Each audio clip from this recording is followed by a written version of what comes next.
Последовательная кампания по уничтожению инфраструктуры Wildberries продолжается. За последние 2 дня атакованы 5 логистических центров компании. В Пензенской области, Удмуртии, Пермском крае, Волгограде и в Рязани. Судя по кадрам, склад в Рязани как минимум сгорел полностью. В Волгограде тоже, по всей видимости, будет так же. По территориальному разбросу атак понятно, что никаких заметных географических ограничений у Украины нет. Удары беспилотников надежно покрывают всю глубину самой населенной части территории России. Кроме того, возобновились удары по НПЗ. Рязанский, один из главных по обслуживанию московского региона, вновь приостановил работу. Но сейчас важно поговорить именно про Wildberries, потому что судьба этой компании хорошо иллюстрирует состояние экономики в военное время. Прежде чем начнем, напомню. Во-первых, вы можете анонимно прислать нам какие-нибудь материалы, чтобы мы могли сделать видео на их основе. Это могут быть интересные видео, показывающие что-то важное, и которые сняли вы, качать с других каналов и нам грузить не нужно.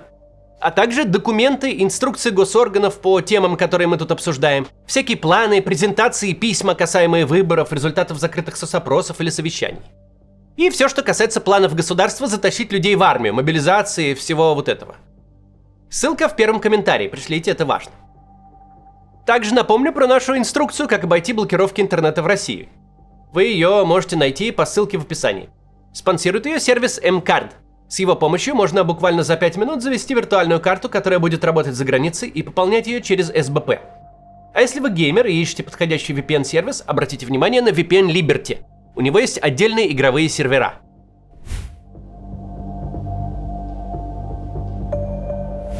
Wildberries еще недавно была компанией, вокруг которой столкнулись интересы 2 самых влиятельных рейдерских кланов – Рамзана Кадырова и Сулеймана Керимова.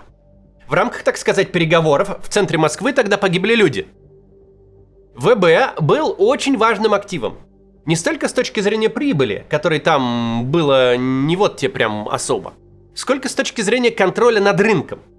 Совершенно очевидно, что тот, кто владеет такой клиентской базой, такой дистрибьюторской сетью, которая доходит до самых глухих хуторов, тот владеет страной. Владея главной в России витриной, можно продвигать любые товары, услуги, сервисы, что угодно. Wildberries не обязательно даже может быть прибыльной, куда ценнее инфраструктура, которая позволяет зарабатывать ее владельцу на чем угодно. Купить компанию, которая контролирует почти половину непродуктовой торговли в стране, это как купить половину дорог в стране. Содержание такой инфраструктуры может быть даже и убыточным. Но надо быть полным дураком, чтобы не заработать на контроле целого куска экономики. Навскидку так сходу и не скажешь, когда какой-то актив настолько явно, публично и даже кроваво делили до ВБ.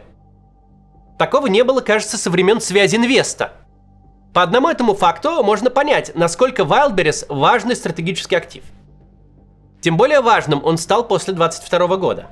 Об этом редко вспоминают, но маркетплейсы вообще-то позволили пережить первый удар от санкций и ухода иностранных компаний. Позволили избежать потребительского дефицита и чрезмерного роста цен. Все, что в Россию перестало ехать фурами, поездами, морскими контейнерами, все это усилиями десятков тысяч мелких предпринимателей стало завозиться малыми партиями, приезжать в багаже и в ручной кладе. Инфляционный удар во многом компенсировался не только гибкостью всей этой совокупности малого бизнеса, но и его возможностью работать в серой зоне, избегая налогов. Но ничего бы из этого не вышло, никакая гибкость мелких предпринимателей не помогла бы без инфраструктуры, которая предпринимателей этих связывает с потребителем, которая позволяет привезенному из Эмиратов айфону доехать до любого уголка нашей страны. Именно такой инфраструктурой стали маркетплейсы.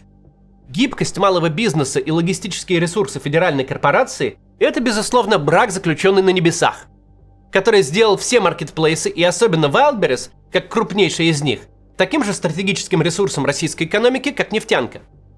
Весьма логично, что очень скоро отраслью этой заинтересовалось и государство, и разные серьезные люди.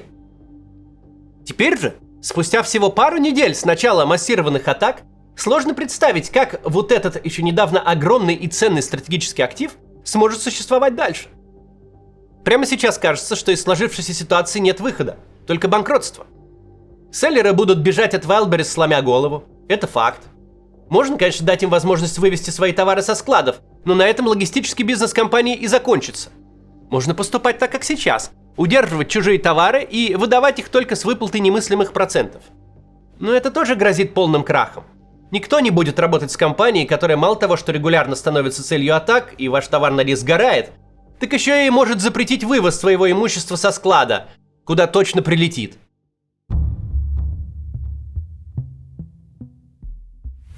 Судьба Wildberries – одна большая иллюстрация схемы, по которой российская экономика схлопывается под давлением войны. Была компания настолько ценная, что борьба за нее вылилась в политическое противостояние. Компания, за счет которой малый бизнес мог генерировать сотни тысяч рабочих мест, которая позволила стране пережить первый удар санкций по потребительской экономике. Теперь компания эта для любого, кто имеет к ней отношение, в высшей степени токсичный актив. Например, для банка ВТБ, это основной держатель долгов Wildberries и акционер компании. Он рассчитывал преуспеть на гигантской клиентской базе маркетплейса. А теперь ему придется думать, что делать с дырой в 500 000 000 рублей, которые Wildberries ему должен, которые надо, как минимум, реструктурировать, а то и прощать придется. Потому что в ближайшее время компания вряд ли сможет обслуживать свои долги. Компания, которая внесла огромный вклад в устойчивость экономики российского государства в первые годы войны, на 5-й год нуждается в спасении. Причем государство понесет огромные издержки вне зависимости от того, будет оно спасать Wildberries напрямую или нет. Государство потеряет либо деньги из бюджета, либо каскадом разорений и макроэкономической дырой в балансе банковской системы. Компания, которая приносила деньги и форсировала экономический рост, теперь либо станет дотационной, либо вообще прекратит свое существование. И так далеко не только с Wildberries. На другие отрасли и их проблемы посмотрим после некоммерческого объявления от команды Эхо. Посмотрите, пожалуйста. Сейчас будет объявление для тех, кто живет за границей. У вас наверняка есть не одна подписка на музыку, стриминг, сервисы, облачное хранилище, нейросети, VPN. Вы привыкли платить небольшую сумму сервисам, которые помогают нам каждый день. Такой же привычкой могут стать и регулярные донаты независимым медиа. Эхо сейчас проводит кампанию «Просто» и предлагает оформить регулярную поддержку редакции. И начать с 2,99 евро в месяц. Это меньше, чем стоимость многих привычных подписок. Небольшие регулярные платежи позволяют редакции работать каждый день, выпускать новости, делать разборы и аналитику, проводить прямые эфиры в приложении, которое доступно в том числе и тем, кто остается в России, издавать книги вопреки цензуре, выпускать передачи и подкасты о политике, обществе и культуре, поддерживать сайт, соцсети, а также встречи Эхо, на которых люди знакомятся и находят единомышленников. И пользоваться результатом вашей подписки будете не только вы. Ваш вклад поможет людям в России сохранить доступ к свободной информации, при этом напрямую поддерживать независимые медиа для них может быть рискованно. Вы сами выбираете сумму, а оформить ежемесячное пожертвование можно меньше, чем за минуту, по ссылке в описании или QR-коду на экране. Делать независимое медиа сложно, начать его поддерживать просто. Продолжаем. Мы говорили о бедственном положении, в котором оказалась Wildberries, но она в своей ситуации далеко не одинока. В результате кампании по уничтожению НПЗ и нефтебаз вся топливная индустрия из источника бюджетных поступлений, из статьи экспорта, превратилась в один большой объект для субсидий. Теперь государство, вместо того, чтобы получать доходы от переработки нефти, вынуждено тратиться на сглаживание перманентного топливного кризиса. Также и с прочими локомотивами роста первых лет войны. Совершенно не обязательно, чтобы по ним что-то прилетало. Компании строительного комплекса, невероятно взлетевшие на льготные ипотеки, ставшие главными бенефициарами выплат за подписание контрактов и компенсации за гибель солдат, оказались теперь у разбитого корыта в гигантских долгах. И ищут подходы, чтобы выбить деньги с государства. Кто-то, как застройщик самолет, напрямую идет к правительству с протянутой рукой, а кто-то вкладывает в уста Владимира Соловьева идею о масштабном выкупе простаивающих квартир, чтобы расселить там жителей прифронтовых регионов. Когда мы смотрим на федеральный бюджет, чей дефицит давно вышел за пределы любых прогнозов, надо помнить, что на 5-м году войны примерно все так выглядит. Ровно те индустрии, которые позволили экономике страны пережить начало войны и где-то даже расти, теперь нуждаются в спасении, каждая по своим причинам. Так и выглядит то самое истощение, в режим которого перешла война. Так и выглядит ситуация, когда система исчерпывает свои ресурсы. Каждая из проблем в отдельности не выглядит фатальной. Может ли государство выплатить селлерам компенсации, помочь Wildberries с долговой нагрузкой и субсидировать перестройку компании под новые условия? Может. это обойдется в макроэкономические, но не смертельные потери. Равно как государство может субсидировать цены на заправках в условиях дефицита и импортировать топливо отовсюду, откуда найдет. И застройщиков спасать государство может. И с нарастающими проблемными активами банкам может помогать. И Крым субсидировать. И угольную отрасль вместе с зависимыми от нее регионами спасать. Каждый из кризисов, которые мы наблюдаем, сам по себе не убийственный. Но беда в том, что происходит это все разом. Очень сложно сейчас отыскать отрасль, которая не исчерпала бы свои ресурсы, которая из донора бюджета не мигрировала бы в статус получателя помощи. Удары же Украины по нефтяной промышленности и логистической инфраструктуре, которые в иной ситуации были бы вредными, но не смертельными, в данном случае добивают экономику, которая накапливала проблемы последние 4,5 года.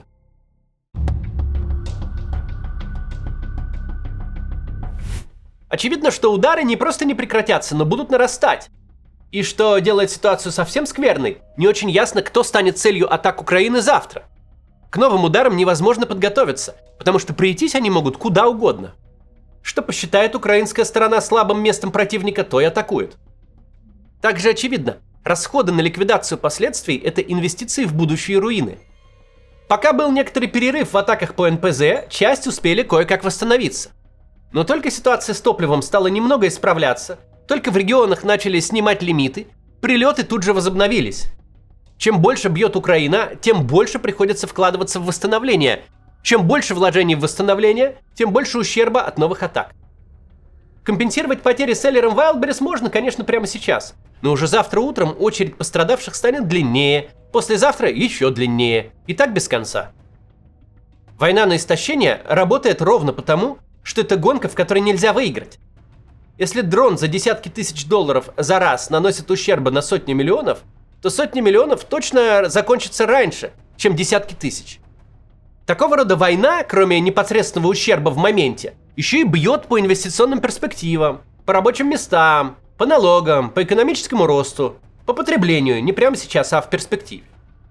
Россия и без того страна не для слабых духом инвесторов. Любой бизнес в России может оказаться вне закона, под санкциями, любая собственность может быть изъята, любой собственник может оказаться в СИЗО. Теперь же ко всем рискам, которые только нарастали, к новостям об аресте очередного миллиардера добавляются новости о ежедневных взрывах. И это тоже истощение. Любой завод, любой склад, который сгорел сегодня, это еще один завод и склад, который не будет построен завтра. Ровно так выглядит экономика 5-го года войны. В ней под ударом, когда экономическим, когда политическим, когда и прямым военным, находится абсолютно все. Федеральные и региональные бюджеты, логистика, банковский сектор, промышленность, инвестиции. Война на 5-й год стала более свирепой, чем когда-либо была. Удары по российской территории из эпизодических стали совершенно системными. Экономика же в то же самое время перестала войну тянуть. Когда смотришь на все происходящее, очень сложно одержаться от мистического мышления. Вот настолько же явно судьба и все мироздание в прошлом году намекали Путину, что войну пора заканчивать. Вот тебе и Трамп, и давление на Украину, и раскол в НАТО, и Европа, которая не может договориться о выделении помощи. Просто так, за бесплатно можно закончить очень неуспешную войну, практически победителем причем. Подмигивала так Путину Вселенная. Но намек этот Путин понял совсем иначе. Он решил, что схватил Бога за бороду, что снова всех пересидел, снова получил, что хотел, потому что не прогнулся. А значит, надо и дальше не прогибаться, дальше давить, чтобы получить победу еще краше. Сейчас мы видим, что бывает с такими дураками, которые мало того, что творят глупости, так еще и игнорируют шансы перестать глупости творить. Такие люди очень быстро оказываются в ситуации, когда плохо становится сразу все, а выхода из этого нет. До завтра.